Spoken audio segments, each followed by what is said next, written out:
It's the morning of November 19th, 1978, in Guyana, a country on the northern coast of South America. A soldier and about 100 other members of the Guyanese military are trudging through a dense jungle in the remote northwest region of the country. The air is thick and humid, and the soldier is worn down from marching all night, pushing through an endless canopy of trees full of poisonous snakes and insects, with the ground so soggy from rain it feels like the soldier is walking through a puddle of glue. And the long night hasn't only been physically exhausting. Just yesterday, dozens of Americans were attacked at a local airstrip and 5 were killed. One of the victims was an important politician back in America, a United States congressman. And rumor has it that the people responsible were members of a fringe religious group living in a settlement carved out of the jungle. The Guyanese soldier and the other members of the military were dispatched to the airstrip in order to investigate, and when they arrived, they discovered a sight of unspeakable carnage. People gunned down in cold blood, a small airplane riddled with bullet holes, and a number of survivors crying out in pain, begging for help. Some of the soldiers stuck around to watch over the airstrip and coordinate the evacuation of survivors, but the rest of the group continued marching forward, making their way to the religious group's settlement, and they were given the instruction to restore order and take whatever steps were necessary to bring the murderers to justice. The soldier pushes through another grove of trees and undergrowth and catches up to one of his fellow troops. After everything they've seen in the last 24 hours, he wants to share some of his concerns about this mission and see if anyone else thinks they should try to get the attention of one of their superiors to change course. Hey, can you hang back a second? I want to ask you something. The other troop slows down. Yeah, what's up? I can't stop thinking about all those bodies back at the airstrip. Nightmare. That's why we got to get these guys. These Americans are madmen. Yeah, but that's what I'm worried about. I feel like we're walking into an ambush. There's only 100 of us, but reports say there's 900 of them. Oh, come on, we've got weapons. But so do they. You've heard the rumors. They're stockpiling guns, and if threatened, they're going to start shooting. Well, we'll shoot back. No. Why are we risking our lives over Americans fighting Americans? Why don't we let them deal with it? It's not our business. It is our business whenever something happens on Guyanese soil. But they haven't shot at us. They're just crazy Americans in the jungle. Now, I know we have orders, but why don't we talk to one of the officers? It's not too late to turn back. The other troop comes to a stop.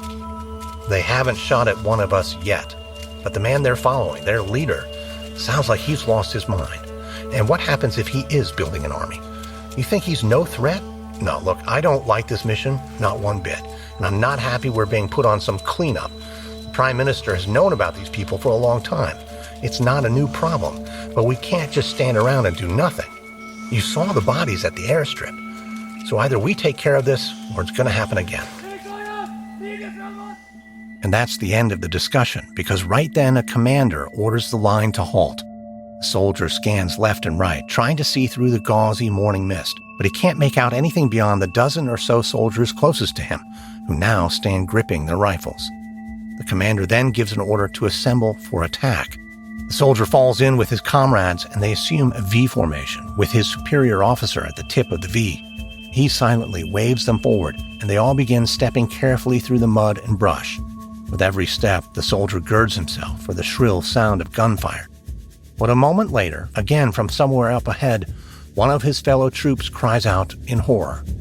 Another soldier begins howling, and then another and another. The soldier marches forward, heart pounding, finger hovering over the trigger of his rifle. He still hasn't heard a single gunshot and can't understand why so many of his comrades are screaming and shouting. But when he catches up with the others, he sees it too and falls to his knees. They've arrived at the American settlement called Jonestown and stumbled onto a horror so complete and so unspeakable that all the soldier can do is bring his hands together and pray. From Wondery and Campside Media comes Season 3 of the hit podcast Suspect. This is a story of 2 victims, one murdered in cold blood, one imprisoned for a crime he did not commit. Listen to Suspect, 5 Shots in the Dark, wherever you get your podcasts, or binge all 8 episodes ad-free on Wondery Plus. Selena Quintanilla was a force of nature, but when a loyal friend betrays her, the Queen of Tejano meets a fate she never deserved. In our new series, Viva Selena, we'll tell you how she made a massive cultural impact and became a legend the world will never forget. Listen to Even the Rich on Amazon Music or wherever you get your podcasts.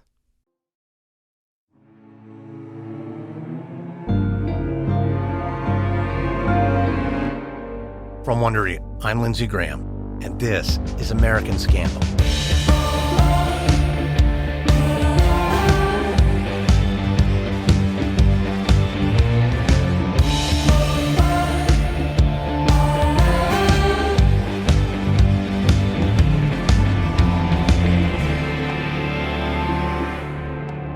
In November of 1978, the United States was rocked by news from South America.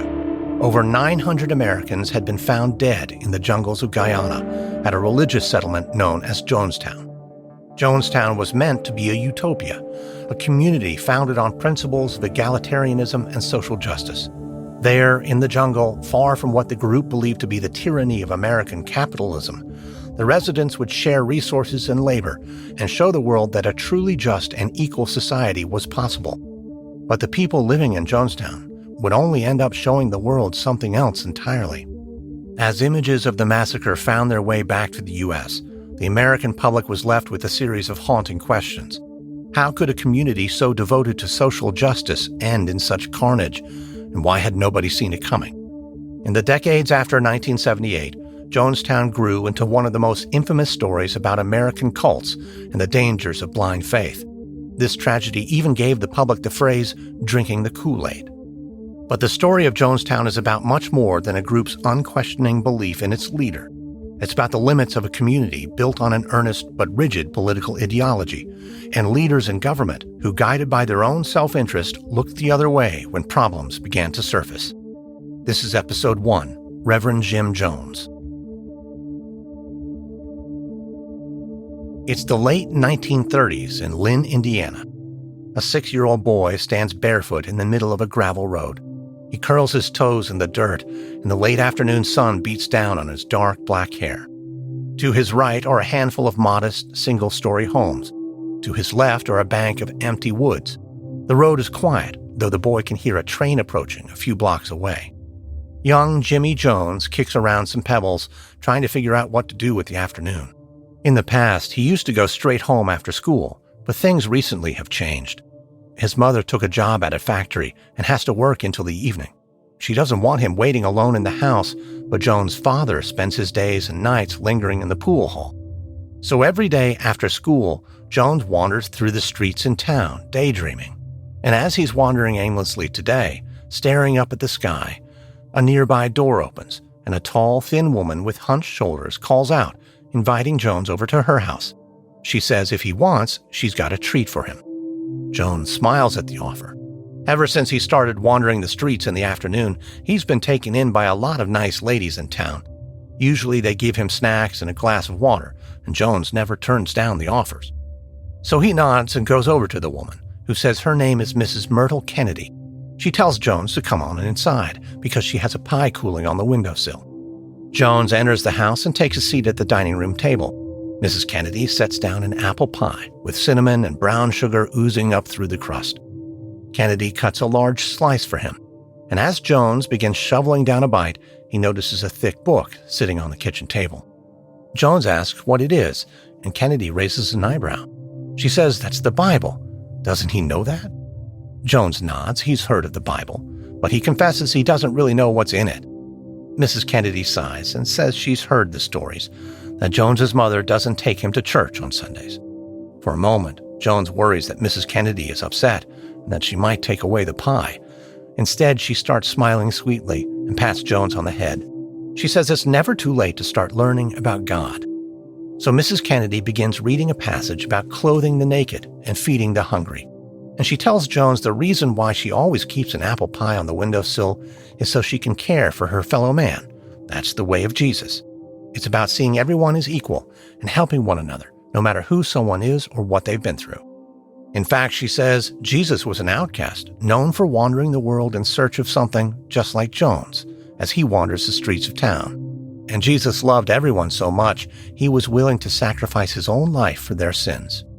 Jones sets down his fork and wipes his mouth. But as Kennedy continues reading from the Bible, Jones begins to feel something stirring inside him. It's the same feeling he gets whenever he's wandering by himself after school, and one of those old ladies from town invites him over and takes care of him. It's a good feeling, and he doesn't want it to come to an end. So Jones says he wants to hear more about Jesus and how he lived. He asks if Mrs. Kennedy will keep reading, and if it makes her feel better, he'd be happy to eat a little more of her apple pie. Mrs. Kennedy laughs and cuts another slice. Then she says if Jones finds Jesus interesting, she could take him to one of the Nazarene church services in town. He'd learn a lot more about the Bible and the way of Jesus there. So very shortly after, Jones starts attending Sunday services with Myrtle Kennedy. And it's here in the small-town churches of Indiana that Jones discovers he has an unusual gift. He's able to memorize large portions of the Bible with relative ease, and he impresses church elders with his ability to recite lengthy passages verbatim. Jones' mother always told him he was special, that he was destined for greatness, and now, as he performs his recitations at the Nazarene church, that conviction grows stronger, and Jones begins to feel like he's found a calling. Soon, Jones's appetite for church expands beyond the services at the Nazarene church. He attends revival meetings and Methodist churches and sits in on services with the Disciples of Christ and the Quakers. His allegiance isn't to any particular church, but to the sense of community and approval he gets from every congregation. And increasingly, Jones gets the sense that, like Jesus, he might be able to use his special gifts to help others. So Jones decides he wants to be a preacher, and he begins practicing his craft, even if his preaching style proves to be a bit untraditional. It's the early 1940s in Lynn, Indiana, and Jimmy Jones is leading a group of kids to a nearby warehouse. It's the middle of the weekend, and even though the sun has gone down and fireflies have begun drifting through the air, Jones has convinced this group of children to stay out for another hour past curfew. Breaking a rule here and there is certainly one way to have fun in rural Indiana, but Jones has a more important goal for the evening, one that's worth whatever punishment he might receive from his mother when he gets home. Jones wants to become a preacher. He can sense there's something in him that's special and different, but you can't get followers if you don't learn how to work a group. So tonight, Jones is going to try to lead some kids from town through a ceremony. He's going to see if he can turn an unusual setting into an event that's spiritually moving. Jones continues leading the way, and when they reach the warehouse, he pushes through an unlocked door and tells the other kids to follow. They all begin streaming into the warehouse, a cavernous, open space that's only lit by the pale glow of the moonlight. Once inside, the boys begin horsing around, shouting boo and trying to scare each other. Jones plays along, trying to fit in, but he's mainly focused on the sermon he's about to deliver and a ceremony the other boys don't see coming. In the shadows of the dark warehouse is a row of ornate wooden caskets. Jones turns to the other boys and tells them they should get in. The boys look at each other and scoff. What is he talking about? Climb into a coffin? By this point, they've all already humored him enough. Jones has previously held bizarre animal funerals and preached about dead raccoons. Playing in the woods, he rambles on and on about God. And now he wants them to climb into caskets? But Jones remains solemn and undeterred. He has to practice being a preacher, even if his friends think he's strange. So Jones begins the sermon he's been working on all day. He tells the boys that death will eventually come for all of them. But what if they got their chance to glimpse at what's on the other side, bring themselves closer to the Almighty? Jones announces that this is their chance, but first they need to get into the coffins. Some of the boys step away, looking wary, but one of them puffs out his chest, saying he doesn't care, he'll do it, and climbs right in. Another boy looks at Jones and says he'll do it too, but aren't coffins only for dead people? Will he die if he climbs in? Jones puts a hand on the boy's shoulder and says, God will protect you through me. The boy hesitates for a moment, but then climbs into another of the open caskets. The other boys stand around waiting. One of the kids in the caskets asks what now. He doesn't feel anything. Jones takes the boy's hand, trying to project an air of authority while guiding the boy through a religious experience. But the other boys grow antsy, and the ones lying in the caskets hop out and start horsing around again. Jones tries to save face and tells them that they did a courageous thing. They faced death, but the boys just chuckle and head for the door, saying they've got to go home. The warehouse empties out. But there's one boy who hasn't left yet, one of the kids who got into the casket. And when he approaches Jones, he says that sure, he knows most of the other kids think Jones is crazy. But when he was lying there in that coffin, he felt something different, like Jones had some kind of power. Over the next 10 years, Jones fully embraces his dream to become a preacher. He's often seen walking around his hometown, toting a Bible under his arm, and Jones continues to practice giving sermons. But as Jones begins to feel more comfortable with his path, his home life is suddenly shaken up. Jones's mother leaves his father and moves with Jones from his small town to the city of Richmond, Indiana, while Jones is still in high school. And it's here in Richmond that Jones has his first political awakening. Back in the small town of Lynn, everyone more or less knew each other and looked out for one another. But in Richmond, Jones witnesses how Black Americans face persecution from the city's white citizens, people who claim to believe Jesus' teaching that all men are equal in God's eyes. He also sees how much people around him are struggling. Unlike in his hometown, the residents of Richmond aren't looking out for each other. They aren't feeding the hungry and clothing the naked. They're ignoring Christ's commandments, but still calling themselves Christians. Jones sees this as a blatant hypocrisy and finds it intolerable.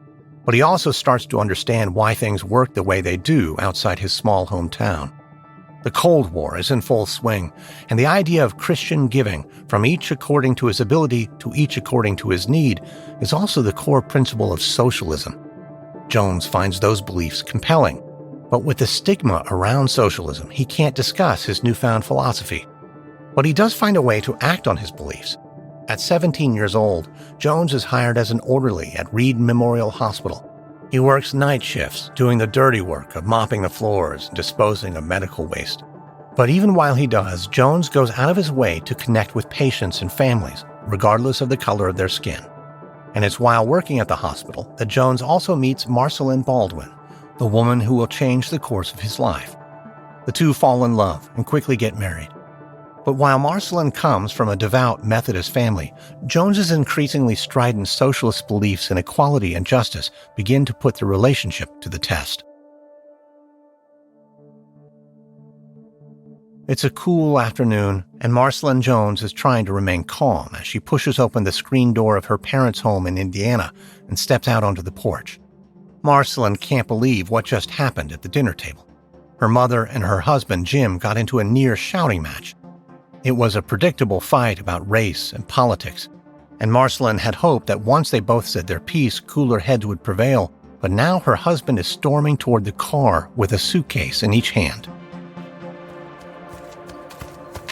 Marceline walks across the front lawn, hoping she can talk Jim down a bit. "Jim, sweetie, you don't have to leave."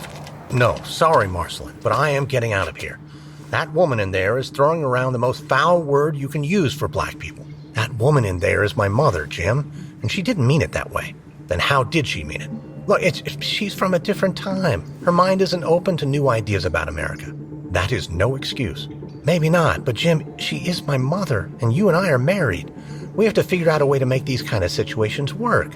You can't just storm out of someone's house whenever they disagree with you. You got to be a good Christian about this. You know what's not very Christian, Marceline? Hypocrisy. Saying you believe in Jesus and then spewing some racist tirade like that. I don't agree with her, but she just doesn't think interracial marriage is very Christian. She has different beliefs. Her beliefs are wrong and harmful." Marceline takes Jim's hand. "Jim, you need to build bridges. Otherwise, all you'll have in the world are enemies. I don't give a damn about having enemies." Jim breaks free, throws his suitcase in the car, and slams the trunk. "I am never going to sit across from your mother again for as long as I live. So, Marceline, you're going to have to choose. It's me or her."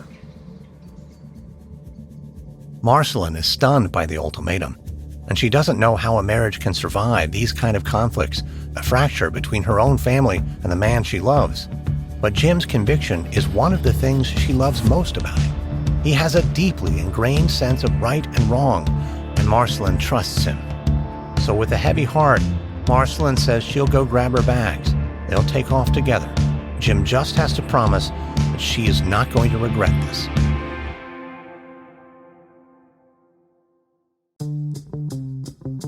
Hello, I'm Paul Giamatti. And I'm Stephen Asma. Join us on the Chinwag podcast every Wednesday, where we trade the banal and the boring for the super strange and bizarre. They committed human sacrifice? I did bring up human sacrifice, yes. You sure did. That just went by fast. Kind of casually toss that out. I would like to have an alien hatch its young inside. Holy shit, really?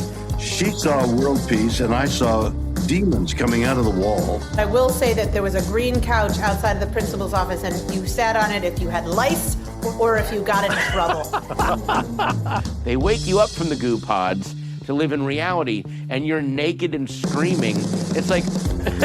Follow us for free on Apple Podcasts and all major podcast platforms. For more information, go to chinwagpod.fm. And find enlightenment through our Instagram or TikTok at ChinwagPod or on Twitter at Chinwag_pod. American Scandal is sponsored by Audible. I'm enjoying reading this month's book club selection, The Wager, A Tale of Shipwreck, Mutiny, and Murder by David Grann. After every chapter, I think back to a character or a line of prose that grabs me and look forward to resuming my journey, which doesn't take me long really, because by listening on Audible, I can turn otherwise dead time, commutes, chores, office-bound lunches into valuable moments of stimulation. And it's pretty fun to imagine you're at the helm of a mighty ship, weathering the storm, rather than merely sitting in traffic like you actually are. This sort of commuter swashbuckling is included in my Audible membership because, like all Audible members, I get 1 credit every month, good for any title in the entire premium selection, regardless of price, to keep forever. I get full access to all the bestsellers, new releases, nonfiction, and of course history titles, plus Audible originals, content you can't find anywhere else. And the Audible app makes it easy to listen anytime, anywhere. So listen with me. New members can try Audible free for 30 days. Visit audible.com/AS or text AS to 500-500. That's audible.com/AS or text AS to 500-500.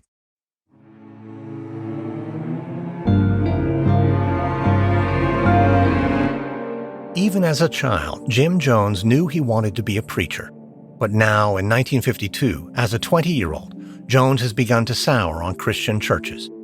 He goes to Sunday services with his wife, Marceline, but can't accept that a white churchgoer would clap through a service about compassion toward their fellow man only to embrace racial segregation in their neighborhood. Jones can't ignore what he sees as rank hypocrisy. And with his conviction in Christianity now on the wane, Jones feels displaced and wonders whether preaching might not be the right path for him after all.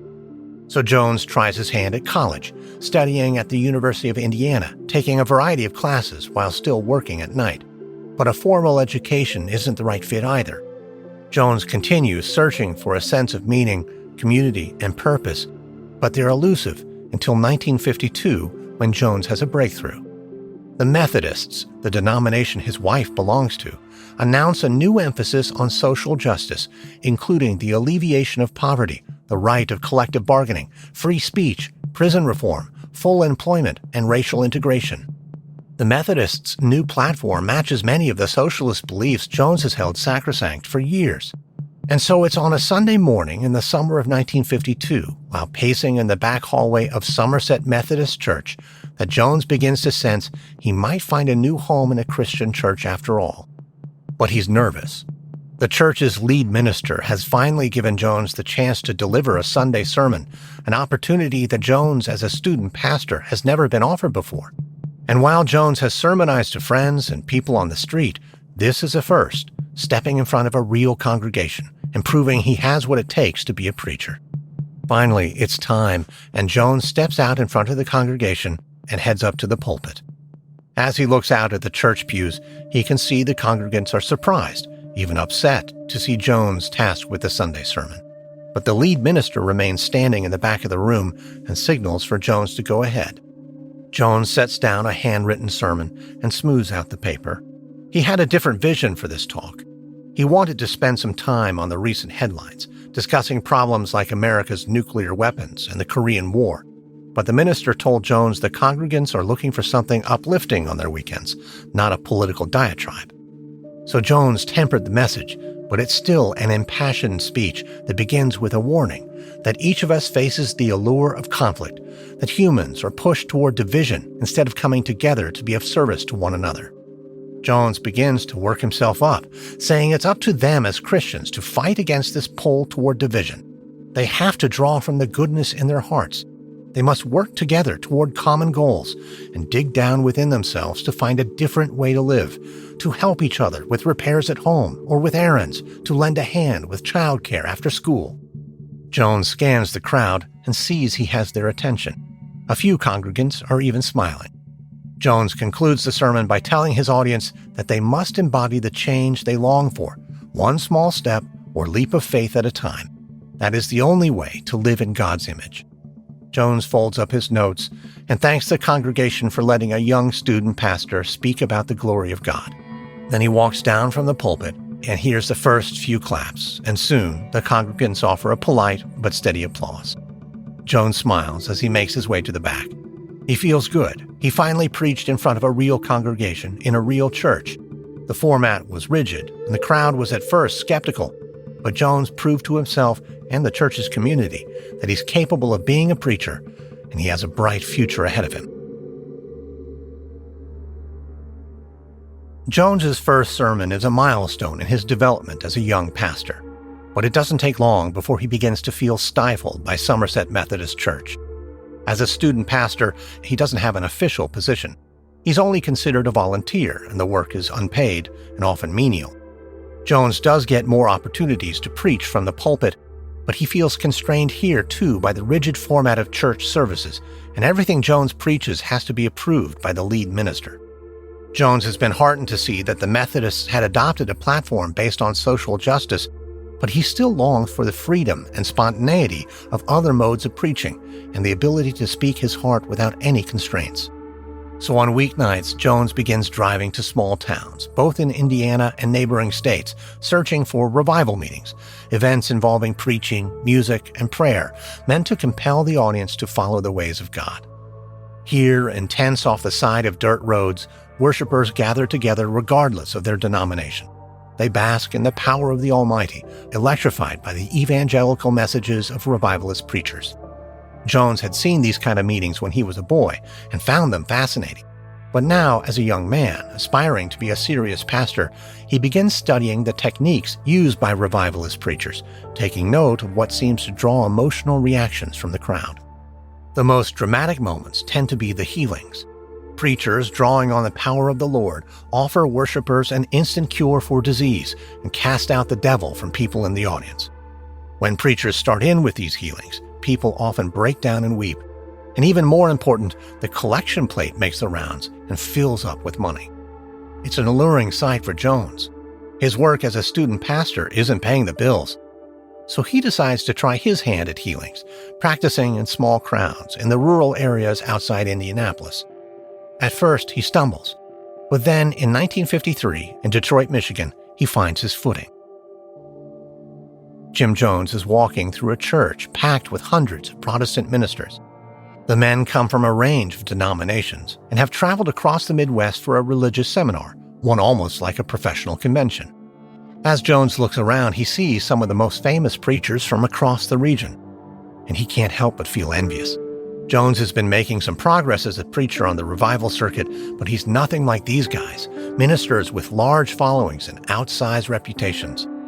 Jones couldn't even manage to book himself a slot as one of the speakers at the seminar. Still, he's hoping that, in a break from one of the lectures or group prayers, you'll get a chance to deliver a sermon. Doing so could bolster his reputation among all these luminaries, and maybe with their support, he'd have a better chance of becoming a serious preacher back home. So Jones takes a seat and bides his time, watching as a well-known evangelist from California takes the stage. That minister tells the crowd that he's clairvoyant. He has the power to perceive all the physical pains the people in the audience are suffering through. The minister then starts working the crowd, looking as though he's been possessed. His face grows ruddy and his voice trills as he reaches an emotional climax. But sitting out in the audience, Jones isn't impressed. This preacher doesn't have him convinced, and Jones senses that if he were up there, on stage, he could do a lot better. So Jones gets up and speaks with a woman organizing the event. He convinces her that when the other minister is done, he should head to the pulpit and give a ministry of his own. Jones is grateful for this opportunity and doesn't doubt himself. He's always been told he's special, and he's been practicing for years. But Jones is still a bundle of nerves. These are some of America's most respected preachers, and as he prepares to take the stage, Jones feels himself breaking out into hives. His lips grow swollen and his eyes feel heavy. But he pushes through the physical and emotional discomfort, knowing that he has a plan. Earlier today, while weaving through the crowd, Jones eavesdropped on the conversations of people at the seminar and memorized details about their lives. He's going to use that information to put on a show. So when the preacher from California wraps up, Jones takes the stage. He introduces himself as a Methodist, and then he begins to call out into the crowd. Jones points at members of the audience and tells them what they have in their bags. He cries out their phone numbers and their names, along with medical conditions and other ailments. People in the crowd gasp at what appears to be a God-given power of clairvoyance, and Jones feels as though he's brimming with spiritual ecstasy. He's never had people so enthralled, never had such command over a crowd. Sweat is now pouring down the back of his neck, and after Jones makes his final pronouncement about the Lord, he steps down from the pulpit and finds a man and woman waiting to speak with him. Well, it's a pleasure to meet you both. I hope you liked what I had to say. Liked it? Son, I'm the Reverend over at Elmwood Temple. We're a Methodist congregation in Cincinnati, and now I've been doing the Lord's work for many years, but I have to tell you, I have never seen a ministry quite like that. Reverend Wilson, I'm flattered, but I don't deserve an ounce of credit. I'm just a vessel. There's no question about that. The accuracy of everything you said, all the details about people's lives, this was the voice of the Holy Spirit. The Lord has given me the power of sight. But I'm afraid in that small amount of time, there was a lot I couldn't profess. Like what? Are you a soothsayer? You know the future? Jones pauses, unsure whether to raise a potentially divisive topic. There's just a lot the Lord wants me to say about the political situation in America. Oh, tell me, what have you been dwelling on? Well, I believe staunchly in the new Methodist platform, that we ought to address issues of poverty, racism, and integration. It's our Christian duty. I agree with all of that. You do? Sure I do. Look, sometimes people of faith can turn a blind eye towards what's right in politics. It's easy to ignore the teachings right there in the Bible, but it's our duty. Jesus was a man of justice, after all. Reverend Wilson, that's what I've been saying for years. And it seems like no one wants to listen. Well, you keep at it. You keep spreading the message, and you will find a very large flock. I've never been so convinced of anything in my life. Jones and Wilson exchange phone numbers and promise they'll stay in touch. And as Jones makes his way to watch another sermon, he gets a dawning sense that Wilson might be right, that Jones could build a very large flock. Jones had to bend the truth when he was standing behind the pulpit. And of course, he does not actually have the divine power of clairvoyance. But maybe that's the strategy. He'll put on performances that get an emotional reaction from the crowd and earn more and more followers. And with enough people listening, he'll have a large, captive audience for his message of social justice, for his message of the truth.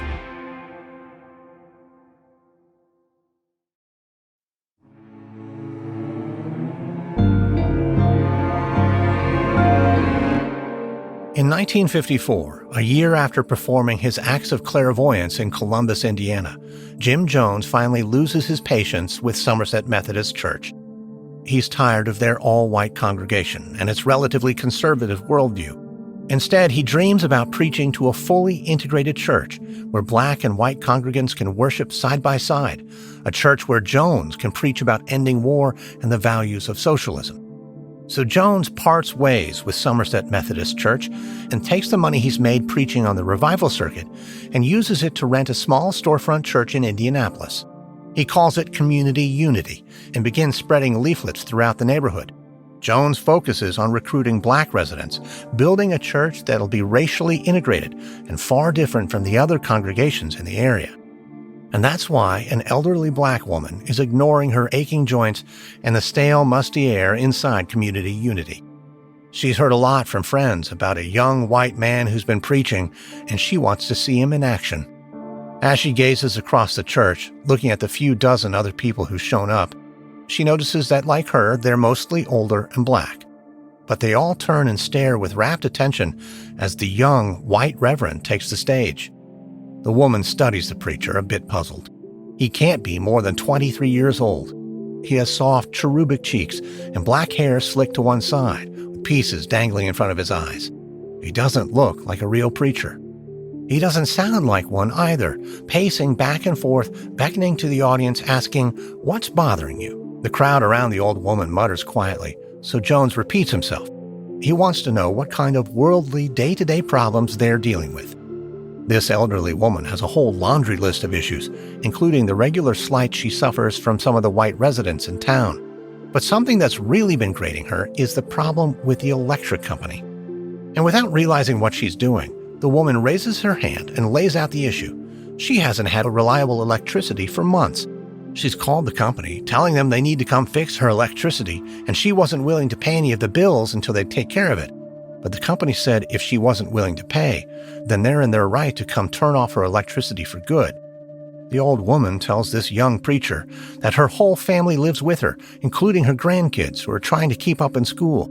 They need to keep the lights on, but she doesn't know what to do. The young Reverend Jones grows quiet and turns inward for a moment. The elderly woman fully expects him to respond the same way most preachers do, by telling her to pray and talk with God. Instead, he calls her up onto stage. She'd rather stay seated. Her knees are killing her. But the Reverend urges her to come up and join him. So she rises and slowly walks to the stage. Then the Reverend asks his wife, a white woman in the front row, to get a pen and paper. He then begins dictating a letter to the electric company on behalf of the elderly woman. He outlines the issues and calls out to the audience asking for suggestions. The woman watches in awe as Reverend Jones passes the letter around the crowd, encouraging every person attending to sign it. Then he vows to bring the letter to the company himself, saying he'll do it tomorrow and he'll get them to fix her electricity. The room breaks into applause, and the elderly woman blinks, trying to take in what just happened. This young white preacher did not just tell her to pray on her problems. He's actually taking action. And while this small storefront church is not the most comfortable place for an old woman, she decides she'll be back. And she's going to tell her friends, too. They have to come see this strange, young, white preacher. By the fall of 1954, Jim Jones's star is on the rise. He spends part of his time running Community Unity Church in Indianapolis. But Jones also hosts his own revival meetings in big tents and auditoriums on the road. The crowds grow increasingly large, with thousands of worshipers showing up to see Jones work his miracles on the revival circuit. Performing healings proves to be lucrative, but it's only a means to an end. In 1956, having saved enough money, Jones is finally able to buy his own church, a real house of worship and not just a rented storefront, a place where he'll have the chance to spread a message that weaves together Christianity and radical politics. Jones settles on a name for it, one that reflects his goal of integration. He calls it the People's Temple. And for Jones, it's not enough to preach about social ideas. He needs to take action and put his radical politics into practice. So he and the People's Temple congregation get to work opening a cafe that offers free meals to thousands of impoverished people every week.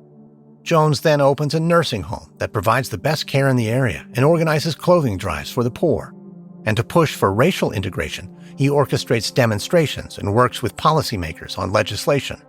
Jones even turns his own family into an example of racial harmony. Jones and his wife, Marceline, adopt 3 Korean orphans named Stephanie, Suzanne, and Lou. They have a child of their own named Stephen, and they become the first family in the history of Indiana to adopt a black baby, a boy they named James Jr. But leading such a busy life, with a large family and a growing church, begins to take a toll on Jones. He grinds his teeth so badly at night, he ends up needing dental surgery. He's not sleeping well, and arguments with his wife Marceline get so bad she almost files for divorce. And things really come to a head one night in 1961, when Marceline stirs awake in bed. There are voices outside, and it sounds like some kind of dispute. She puts on a robe and heads to the kitchen, where she gazes into the front yard, and out there on the grass is her husband, Jim, talking with a man who looks like a police officer. Marceline tenses up. Something must have happened. Maybe something bad. She steps outside and begins to listen in on the conversation. Jim is telling the officer that no, he didn't get a look at the gunman. Marceline is confused. A gunman? The officer then gestures to a pillar on the front porch where there's a small explosion of splintered wood. Marceline squints, trying to get a better look. It appears to be a bullet hole, and the police officer says something about a bullet coming from the house to the street. Jim and the officer talk for a few moments, and then the policeman gets in his car and drives away.